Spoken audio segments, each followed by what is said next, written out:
Hello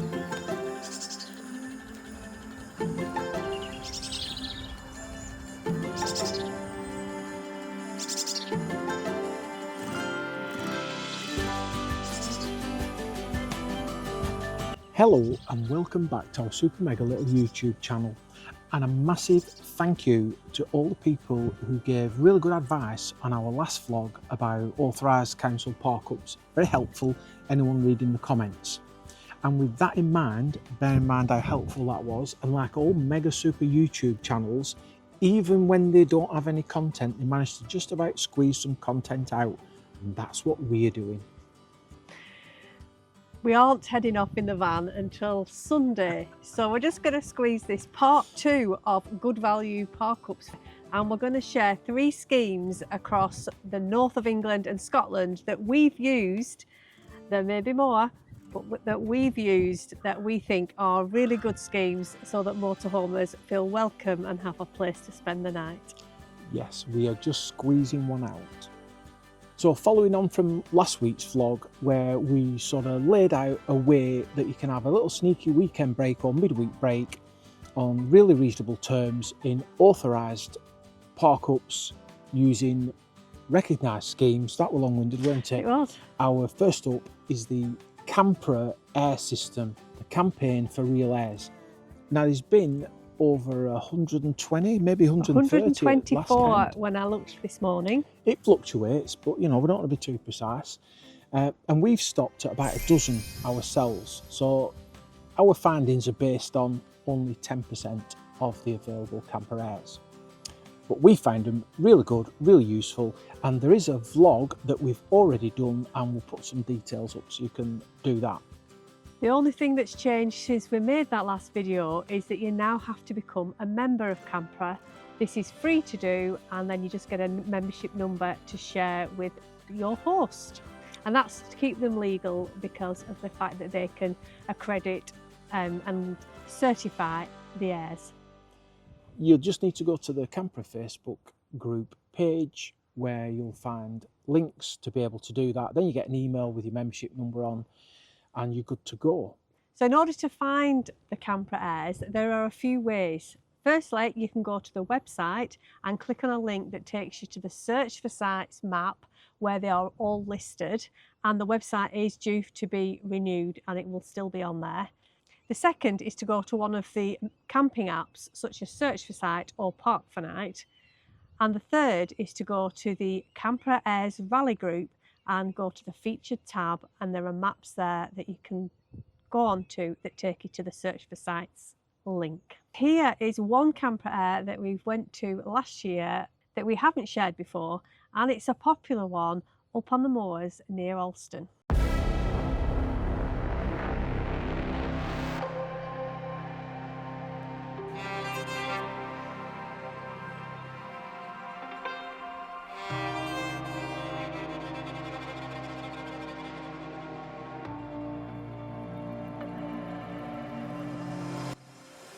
We are stood in the remains of Britain's highest stone-built Roman fort up here in the North Pennines.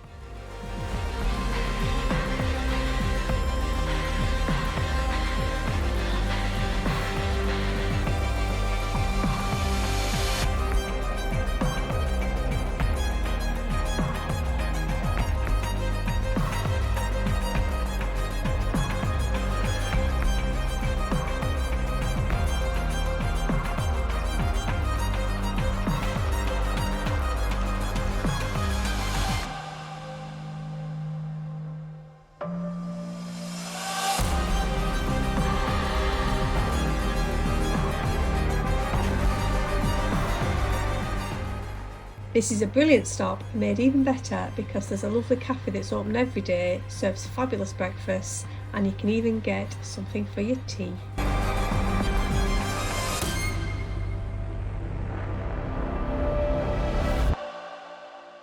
So with CAMpRA Airs, you don't need to book ahead of time, but we found that if you just ring ahead, they'll tell you whether they've got a space, because we haven't got a lot of them around and you need to know you've got a space before you set off. You can ask your host how many nights you're allowed to stay. 1 or 2 is quite normal. They will be chargeable, anything from £5 to £20, and some will have services and some won't. So you need to know your off-grid capabilities. But that's all very clear in the maps on Search for Sites and or the Facebook group. Our second scheme is one that's centred around our reservoirs, and these are owned by Northumbria Water and Essex and Suffolk Water, and they're called the Waterside Parks. I just call it waterboard. That's what you used to call it, innit? Waterboard.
Now, we've been to a few of these reservoirs. They are bookable from the website, very, very easy to do.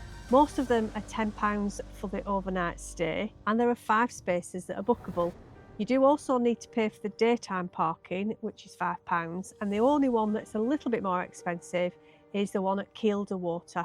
But they're all basically really good. They're And lovely. It just really gives you nice. access to being quite rural, by water of course, and loads of hiking, and you just feel proper off-grid without being really off-grid, if you know what I mean. So if you've not been off-grid before, these are really good spots, all these schemes, to just give it a whirl and test your vehicle's capabilities and test how comfortable you are without being on that elusive electric hookup. But of course, there are no services.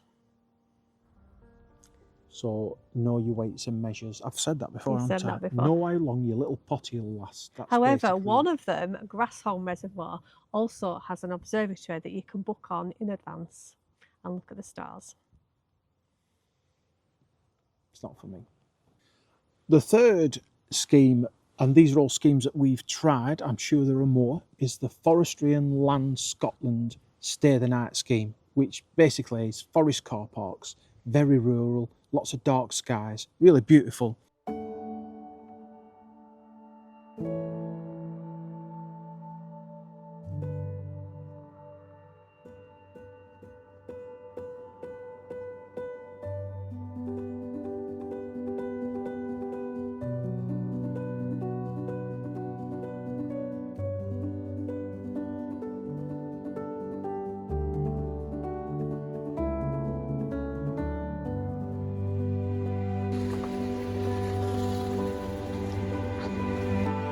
Four places.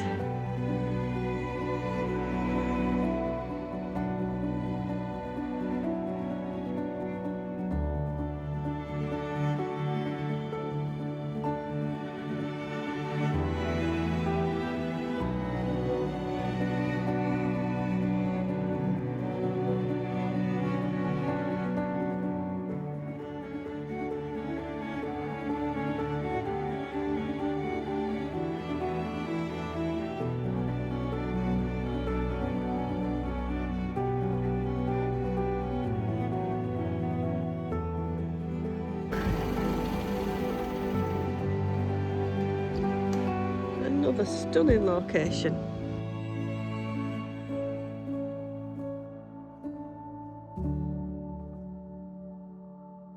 When we first found this scheme, it was a summer scheme with a trial over the winter, but since then it's obviously proved so popular that it's now open all year, although not all car parks participate all year, but a good number do.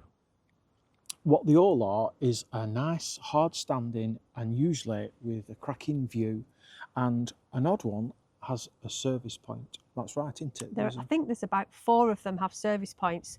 So they're priced at £10. You don't need to book, it's just a first come first served.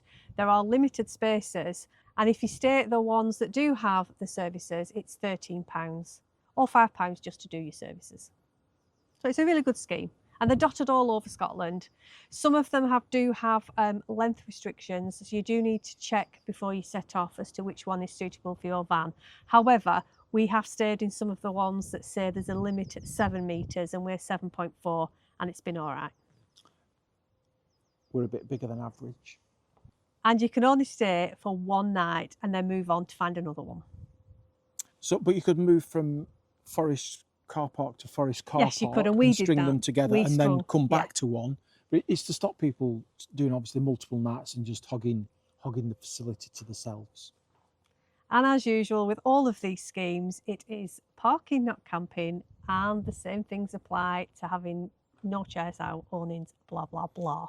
Keep your washing with your knickers on inside the van. That's the way to remember it. That's my motto. Keep your knickers on inside the van. A little mention to, I'm going to call it number 4, but it's not a full mention. It's the Loch Lomond and Trossachs. Now, we'd been to one of those parkups, but only one, and there's quite a lot, so we can't really speak other than the experience we had at that one place. But that's just preempting everyone messaging and saying, oh, there's one at Loch Lomond. So we already know that, but we don't feel that we can comment properly on it until we've experienced a bigger range. It is a buy a permit to be able to stay there, and 3 nights consecutively. You need the permits from March to September, so we'll maybe have a look at that before we head off in the summertime. So many places to go and so little time. So as we did in the last vlog, we'd really appreciate it if you let us know if there's any similar schemes where you live, because we are out and about, and others will find it useful in the comments too. And also it forces engagement between us, which the YouTube algorithm shares our vlog more, and then we make more money, and then we won't go to authorised places, we'll go to top deluxe campsites, 50 quid a night. We've already found it useful as we plan our next trip, which we'll see next time we put a vlog out, where we're entering our 20th country. Yeah, we are still, we haven't given up vans and sort of bought a derelict cottage and doing it up or anything like that. It's just, we've had a lot of family activities because we have a grandbaby over Christmas and New Year, and we've been out in van, but we don't feel there's been out really interesting to report on. Some would say this isn't really interesting either, but there you go. So our 20th country, although I'm not sure they'll let him in, we'll get to on Sunday. See if you can guess where it is, a bit more forced engagement. If you can guess where it is, yeah, see which that country is. But we're only going for a couple of weeks, so don't guess too far afield. And on that note, as always, thank you very much for your time, for your banter, and for giving us lots of coin through watching these vlogs. Yakida. Little clue.